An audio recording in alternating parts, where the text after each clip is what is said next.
Hey, it's Theo from Nutmeg, and I'm so excited to share my island with you. This is a spring, kind of birthday, just happy vibe kind of island. We're starting with the flyover, and as you can tell, it's just a lot of colors. So let's get into it. Here's Nutmeg. My biggest goal was just to focus on the color, not so much the terraforming.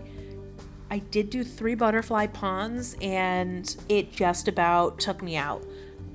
Butterfly ponds are not for the weak. As you can tell, none of them look the same. But I think you can tell that they're butterflies. Alright, here's my entrance. I wanted a dynamic entrance. I do a lot of trading, so I have my bench for when I'm waiting, and plenty of room for people to drop stuff. Now heading to the right, here is my spring carnival. So I have different carnival games set up, different prizes. Behind the ticket booths, those are ABDs. Alright, now we're gonna head to the beach, and the beach is where my birthday party is happening. My birthday's in April, so I really just wanted to celebrate. So we have birthday cake, we have the piano, then we have our birthday table set up. I absolutely love the mismatched tables with the chairs. Just happy colors. I love pink, I love yellow, and the cupcakes are just too darn cute. Then we have musical chairs set up. I just wanted a birthday game, something fun. Next is Build-A-Bear. I wasn't sure if it was going to translate exactly with what I wanted, but I always wanted a Build-A-Bear birthday when I was a kid, and so I thought the little Zelda hearts were perfect for the hearts that you make a wish on. And those are the crane games. I have them turned on the side because it reminded me kind of the stuffing. The pastel version of the Plaza Arch, the Plaza games, I absolutely love them. Pink and yellow was my flower focus for here, though I do use other colors throughout my island. That's the entrance to my resident services if you just go straight through the Plaza Arch and the pergola. Yep, you can see it right there. I have Festivale balloons, I have the Festivale confetti blowers, the bubble machines. Yep, and there's my resident services. I just love stacking with the pergola. I also love carousels. I used to collect carousel horses as a kid, so I really wanted that. And those are the wedding flowers. And Plaza Arch behind the carnival game.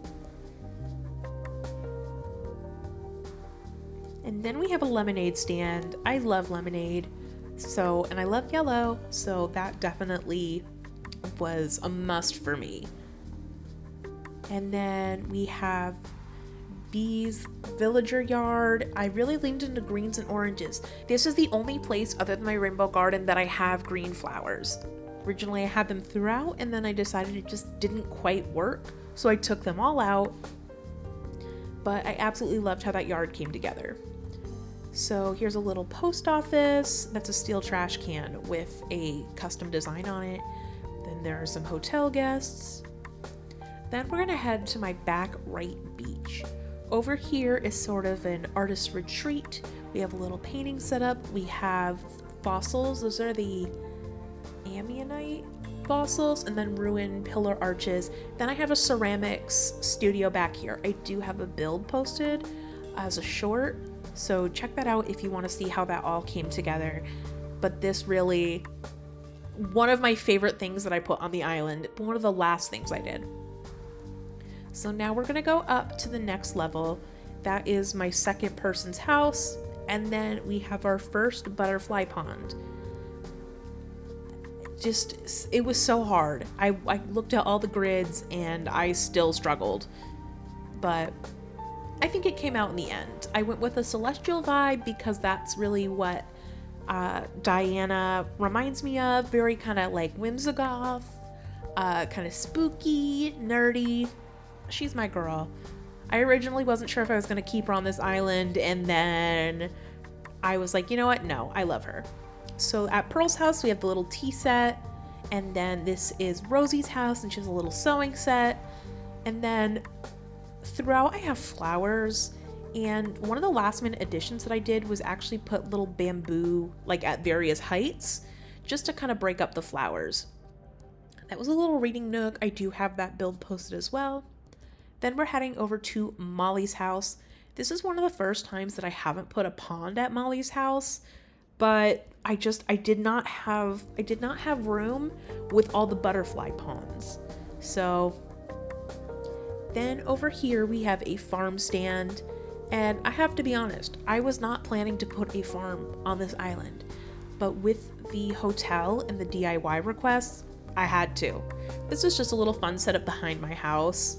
Again, the pinks and the yellows, I love to bake. It just felt like a natural kind of fit. And this is my house. Originally I had this villager yard set up for Rosie, but then I put my house here, so sorry girl.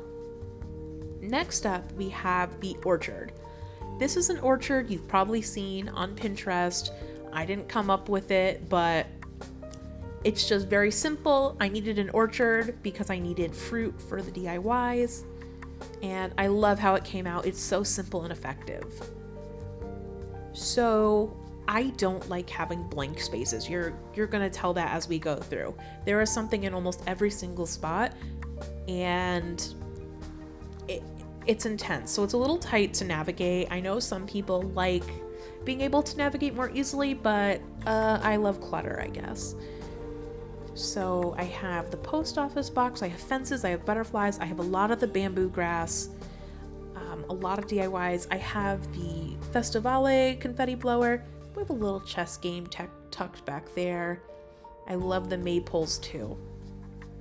So then I have a little fishing spot next to the river, and this area right here is to the left of my entrance. So right behind this build, I actually have a pipe that will take you to the back to Red's secret beach. And I have another nice little sitting area here, and then we're going over to the left front beach, which is where my hotel is. So I have an ice cream stand. This is actually probably one of the biggest things that I've done was the little beach bar, because it has an ironwood kitchen and it has a DIY bench. And I did that so I could fulfill DIY requests without having it actually be on my hotel. So the hotel build is actually the first thing I ever, like the first video I ever posted. When the update came out, the first thing I did was check to see if you could put something on your hotel dock. I just immediately started emptying my pockets. I was like, I need to know.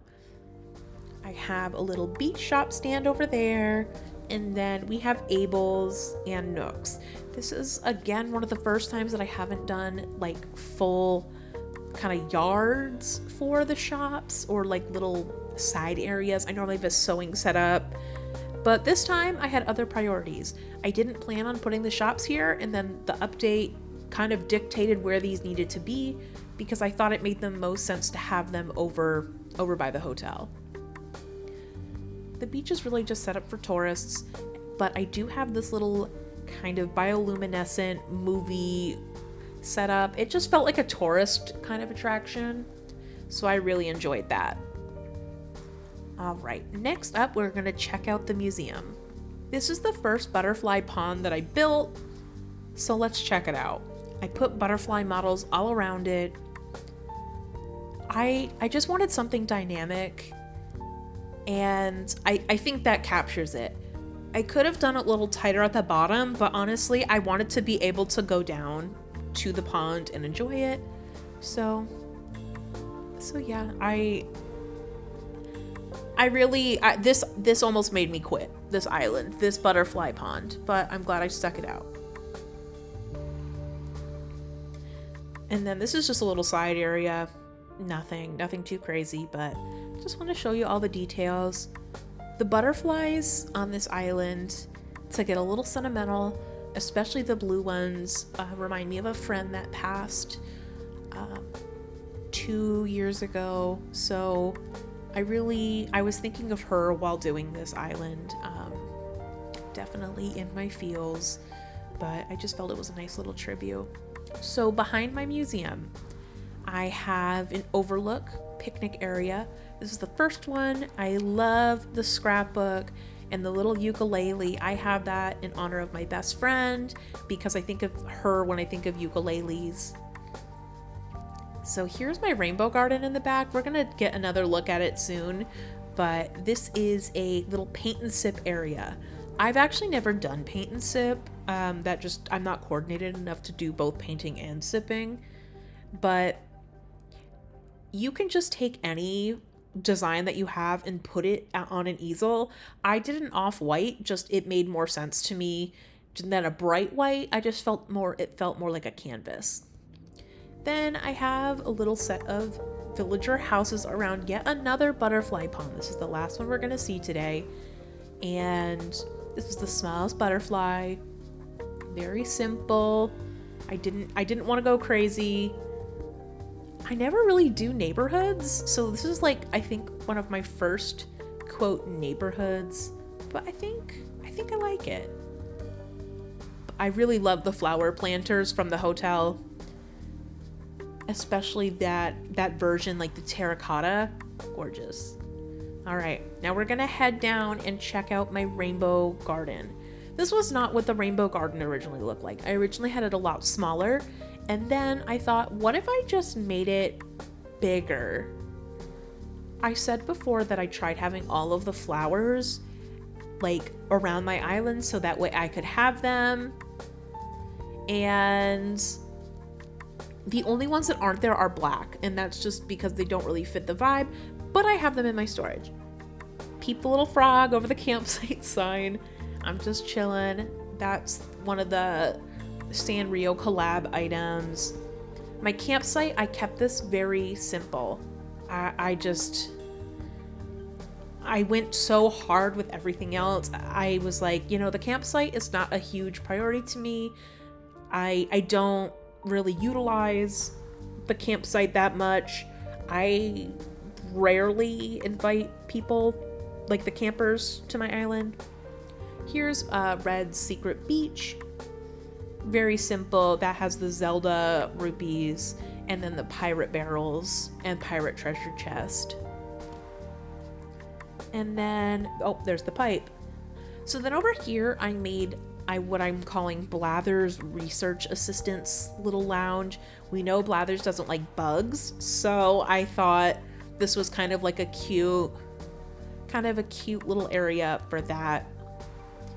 Then our last stop is the lighthouse.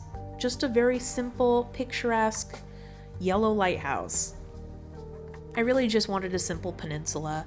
Thank you so much for coming along with me. I hope that you'll come and dream, and thanks for watching.